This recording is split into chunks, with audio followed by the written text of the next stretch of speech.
મુખ્યમંત્રી ભૂપેન્દ્ર પટેલે ભારત વિકાસ પરિષદના સુવર્ણ જયંતિ મહોત્સવનો અમદાવાદ ખાતે શુભારંભ કરાવ્યો। મુખ્યમંત્રીશ્રીએ ભારત વિકાસ પરિષદના કાર્યકર્તાઓને સમાજ સેવા ક્ષેત્રે તેમના યોગદાન બદલ સન્માનિત કર્યા હતા। આ પ્રસંગે મુખ્યમંત્રીશ્રીએ જણાવ્યું કે વડાપ્રધાન નરેન્દ્રભાઈ મોદીના નેતૃત્વમાં રાષ્ટ્રહિત પ્રથમની ભાવના પ્રબળ બની છે। સેવા અને સમર્પણના ભાવ દ્વારા ઉન્નત સમાજ થકી વિકસિત રાષ્ટ્રના નિર્માણની ભાવના આજે સાકાર થઈ રહી છે। વડાપ્રધાનના દૂરંદેશી નેતૃત્વમાં દુનિયામાં ભારતનું ગૌરવ અને સન્માન વધ્યું છે। સેવાભાવ, સંસ્કાર અને સેવાદાયિત્વથી પણ રાજકારણ કરી શકાય એ તેમણે સાબિત કર્યું છે।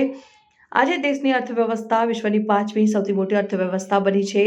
સેવા અને સમર્પણ ભાવ થકી સંસ્કૃતિ અને વિરાસતનું જતન થઈ રહ્યું છે। તેના દ્વારા વિકસિત અને વૈભવશાળી ભારતના નિર્માણનો પાયો નંખાઈ રહ્યો છે, એમ તેમણે ઉમેર્યું। ભારત વિકાસ પરિષદના સુવર્ણ જયંતિ મહોત્સવના ઉદ્ઘાટન પ્રસંગે અમદાવાદના મેયર શ્રીમતી પ્રતિભાબહેન જૈન, સ્થાનિક ધારાસભ્ય, ગુજરાતમાં ભારત વિકાસ પરિષદના આદ્ય સ્થાપક અને ટ્રસ્ટી સુરેન્દ્રભાઈ પટેલ, કાર્યક્રમના મુખ્ય સંયોજક અને ઉત્તર પ્રાંતના ટ્રસ્ટી ભરતભાઈ ઠક્કર, મ્યુનિસિપલ કોર્પોરેશનના સ્ટેન્ડિંગ કમિટીના ચેરમેન તથા રાષ્ટ્રીય સ્વયંસેવક સંઘના પ્રતિનિધિઓ, સામાજિક અગ્રણીઓ, ભારત વિકાસ પરિષદ સાથે સંકળાયેલા કાર્યકર્તાઓ અને તેમના પરિવારો બહોળી સંખ્યામાં ઉપસ્થિત રહ્યા હતા।